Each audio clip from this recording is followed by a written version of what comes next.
Good morning friends. आज हम class 9th का एक नया चैप्टर 10 जो ग्रेविटेशन नाम से है उसको स्टार्ट करने वाले हैं। ग्रेविटेशन का हिंदी में मतलब होता है गुरुत्वाकर्षण। और इस चैप्टर को आज हम समझने वाले हैं जिसमें हम ग्रेविटी, अर्थ की ग्रेविटी, मून की ग्रेविटी और आपस में सोलर सिस्टम की जो भी सेलेस्टियल बॉडीज हैं उनके बीच में आपस में कैसे इंटरेक्शन होता है, कैसे चंद्रयान मिशन अपने लोकेशन मून पर पहुंचा, कैसे आदित्य L1 जो मिशन है लैग्रेंज पॉइंट पे पहुंचा। तो ये सभी पॉइंट्स, इन सभी क्वेश्चंस के काफी हद तक आंसर आपको समझने में इस वीडियो से हेल्प मिलने वाली है। तो चलिए आज के वीडियो को हम स्टार्ट करते हैं विद द टॉपिक ग्रेविटेशन।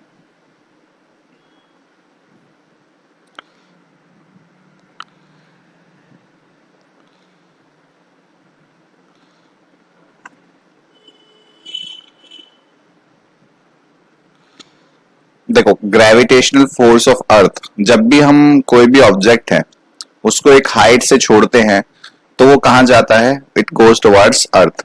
मतलब आप एक टेबल के ऊपर हो, मान लो आप एक टेबल के ऊपर हो, आपने टेबल के ऊपर से एक पेन छोड़ दिया, एक हाइट पे, अपनी हाइट पे आपने एक पेन रखा, उसको छोड़ दिया तो पेन कहां जाएगा? इट विल गो टुवर्ड्स अर्थ, वो नीचे की तरफ जाएगा।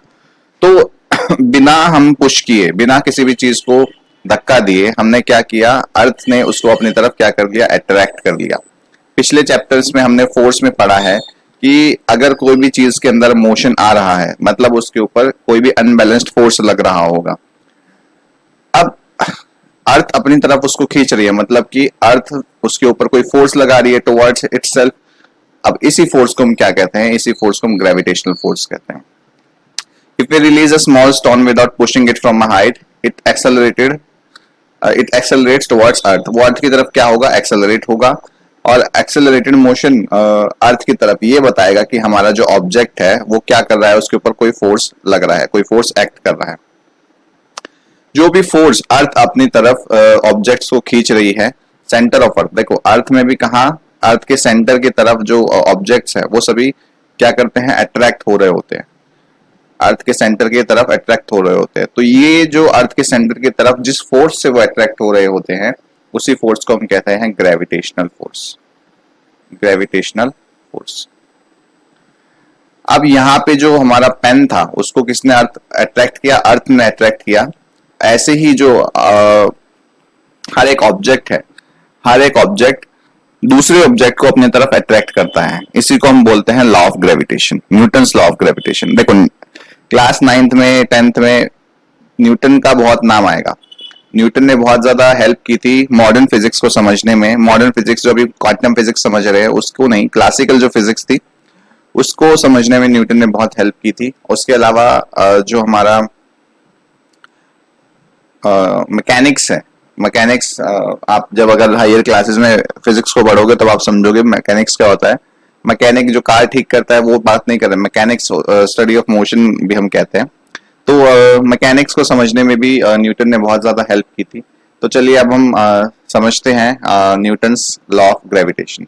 अभी तक हमने समझा है कि अर्थ ने एक ऑब्जेक्ट को अपनी तरफ खींच लिया, अपने टुवर्ड्स सेंटर की तरफ।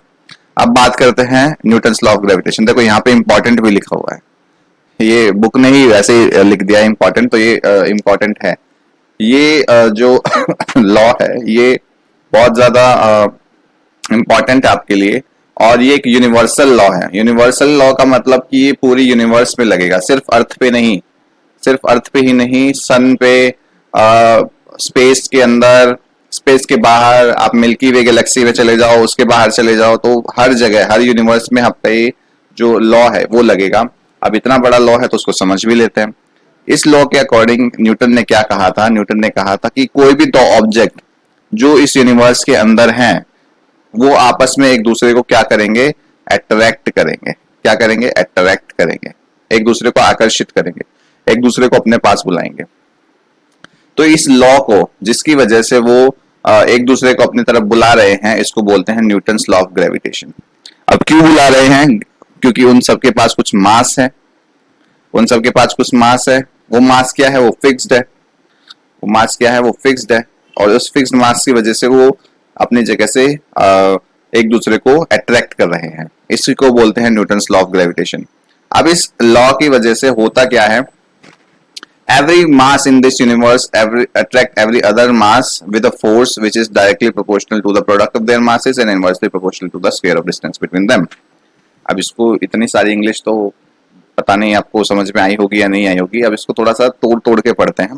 देखो, एवरी मास मतलब कि एक ऑब्जेक्ट है मान लो m1 नाम का, और दूसरा ऑब्जेक्ट मान लो वो है m2 नाम का। तो ये वाला भाई इसको अट्रैक्ट करेगा, ये वाला इसको अट्रैक्ट करेगा। अब अट्रैक्ट कर रहे हैं तो उन दोनों के बीच में आपस में कुछ फोर्स भी लग रहा होगा, उस फोर्स को मान लेते हैं हम F। क्या मान लेते हैं? उस फोर्स को हमने मान लिया भाई कि ये फोर्स क्या है? F है।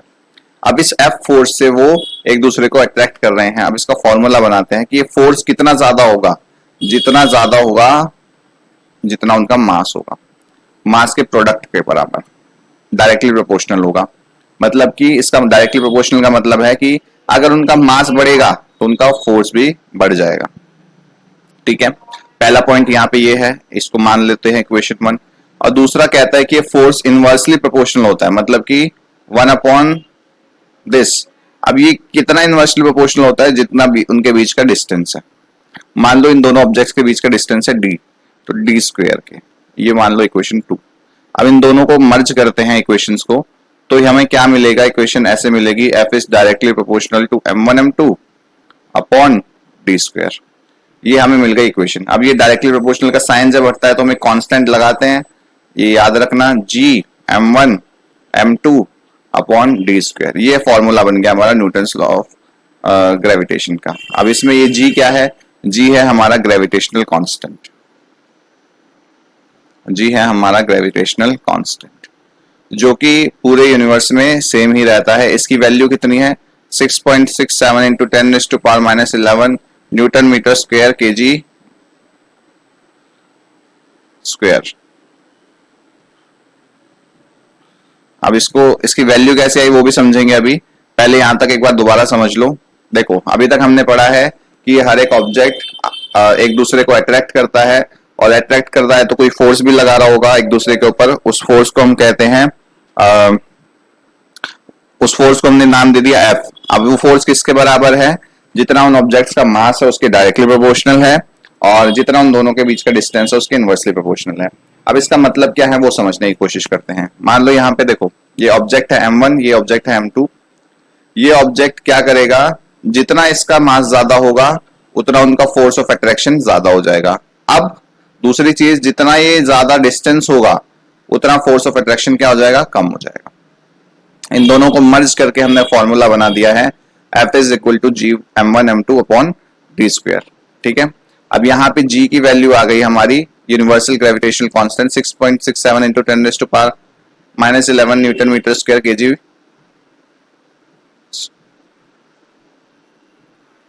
हाँ, पर kg स्क्वायर। इसको हम ऐसे भी लिख सकते हैं 6.67 into 10⁻⁻11 newton metre square kg -2, ऐसे भी लिख सकते हैं। या पॉन में है, ऊपर जाएगा तो -2 हो जाएगा, ऐसे भी लिख सकते हैं। कई जगह आपको ऐसा देखने को मिलेगा, कई जगह ऐसे देखने को मिलेगा, तो ये दोनों आप देख लीजिए। अब ये g आया कैसे वो देखते हैं। g आया कैसे? अब ये फॉर्मूला था हमारा g, कहाँ गया? ये वाला F is equal to G m1 m2 upon d square. हमें क्या करना है? हमें g की वैल्यू निकालनी है, तो g को निकालते हैं तो F इंटू d स्क्वायर हो जाएगा अपॉन m1 m2 हो जाएगा। चलो, ये कर लिया।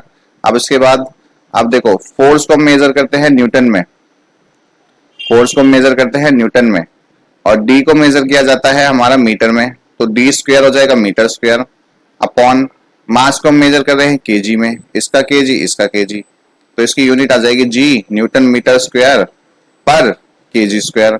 अब इसको हम ऐसे भी लिख सकते हैं, g is equal to newton metre square kg -2, ऐसे भी लिख सकते हैं। दोनों तरीके हैं इसको लिखने के, आपको जो पसंद आए आप वो लिख सकते हैं। इसका स्क्रीनशॉट ले लो अगर चाहिए तो, आगे काम आएगा। चलिए आगे डिस्कस करते हैं। अब देखो, एक बढ़िया सी चीज समझते हैं कि Newton's third law of motion, जिसको हम एक्शन रिएक्शन भी बोल रहे थे, एक्शन रिएक्शन लॉ, जो कि कहता है कि हर एक ऑब्जेक्ट इक्वल फोर्स लगाता है, इक्वल और अपोजिट फोर्स लगाता है दूसरे ऑब्जेक्ट के ऊपर, लेकिन उसकी डायरेक्शन क्या होती है, अपोजिट होती है। अब उसको हम रिलेट करके पढ़ते हैं न्यूटन्स लॉ ऑफ ग्रेविटेशन से।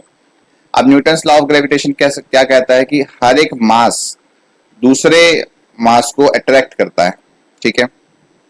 अब इसको समझते हैं, अब दोनों के बीच का रिलेशन समझते हैं।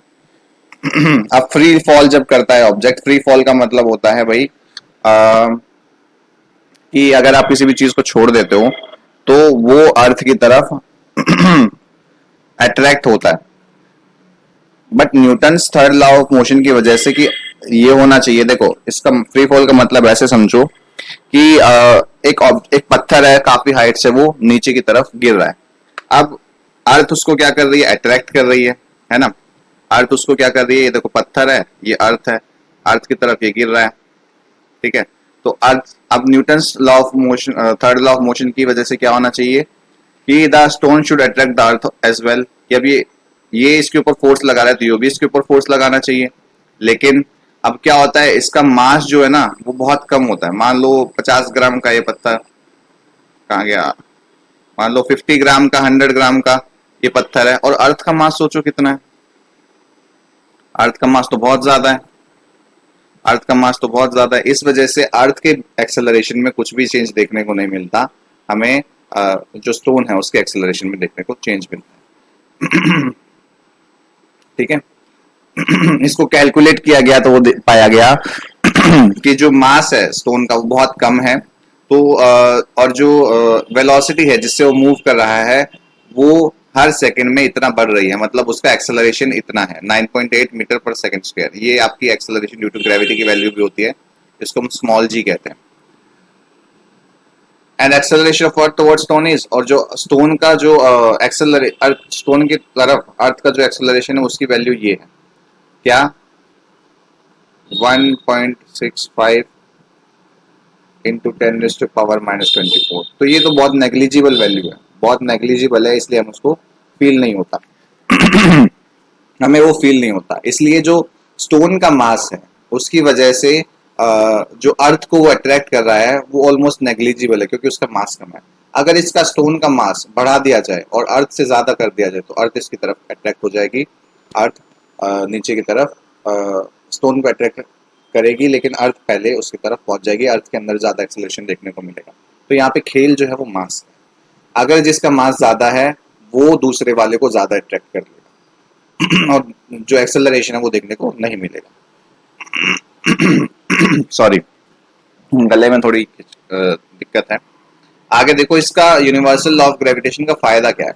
अब ये एक ऐसा फोर्स है जो अर्थ को बाइंड करके रखे हुए है, ये अर्थ को बाइंड करके रखे हुए हैं। जो मून है, मून जो है अर्थ के आसपास क्यों घूम पाता है, इसी लॉ ऑफ ग्रेविटेशन की वजह से।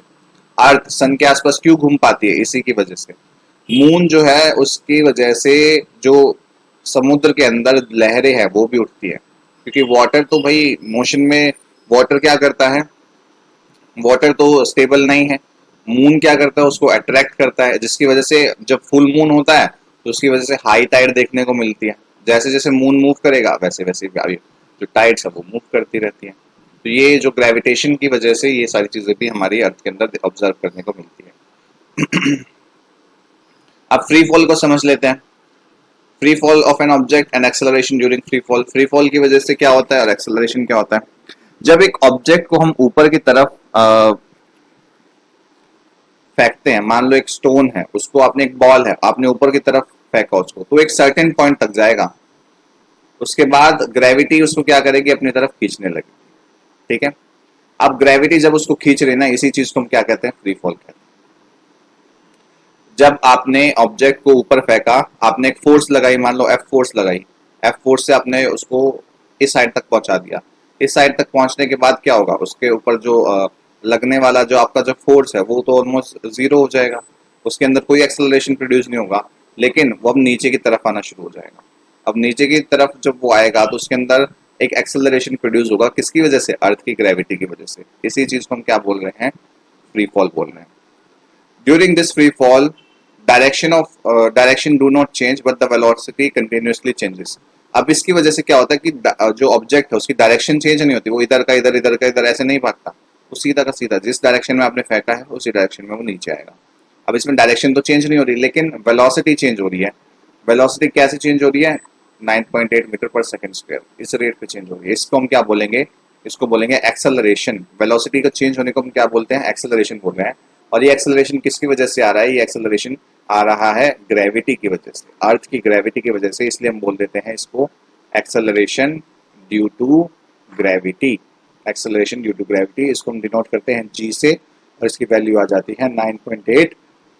अब एक्सेलरेशन है तो मीटर पर सेकंड स्क्वायर, ये हमारी स्मॉल जी की वैल्यू होती है। यहाँ पे लिख देता हूं मैं 9.8 मीटर पर सेकंड स्क्वायर।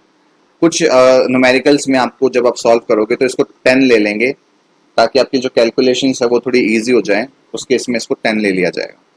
अदरवाइज आपको यही वैल्यू लेनी है। यही जो वैल्यू है आपकी, ये अर्थ पे ही अलग अलग वेरिएशन इसके अंदर देखने को मिलती है। तो जो ऑलमोस्ट वेरिएशन है वो बहुत नेग्लिजिबल होती है, बहुत कम होती है। इस वजह से 9.1 हम स्टैंडर्ड वैल्यू लेकर चलते हैं अपने अर्थ के ऊपर। Gravitational acceleration and it's value at the surface of the earth, ये भाई हम करेंगे नेक्स्ट वीडियो के अंदर। जी की वैल्यू कैसे निकाली वो समझाएंगे। हम न्यूमेरिकल्स करेंगे आगे, केस स्टडीज करेंगे। जो हमारा सेकंड जो हमारा इक्वेशन है, थर्ड इक्वेशन ऑफ मोशन था, सेकंड इक्वेशन ऑफ मोशन था, फर्स्ट इक्वेशन ऑफ मोशन था, उन सबको यहाँ पे दोबारा पढ़ेंगे, लेकिन with the help of small G. हम रिलेशन पढ़ेंगे मास और वेट के बीच में क्या है। उसके अलावा हम पढ़ेंगे भाई आर्किमिडीज प्रिंसिपल, हालांकि वो आपके सिलेबस में नहीं है लेकिन मैं फिर भी आपको कराऊंगा। थ्रस्ट एंड प्रेशर पढ़ेंगे, थ्रस्ट और प्रेशर के बीच में क्या डिफरेंस होता है। आर्किमिडीज प्रिंसिपल पढ़ेंगे, डेंसिटी रिलेटिव डेंसिटी पढ़ेंगे, और उसके कुछ न्यूमेरिकल्स करेंगे। तो 3 वीडियो में मैं इस चैप्टर को फिनिश करूंगा। धीरे धीरे पढ़ेंगे, आराम से, कोई जल्दीबाजी नहीं होगी। आप इस वीडियो को ध्यान से पढ़िए। अगर इसमें कोई अभी तक कोई डाउट है तो आप कमेंट सेक्शन में उसको पूछ सकते हैं, ठीक है। चलिए इस वीडियो को यहीं पे एंड करते हैं। ग्रेविटेशन चैप्टर का first part. Thank you so much.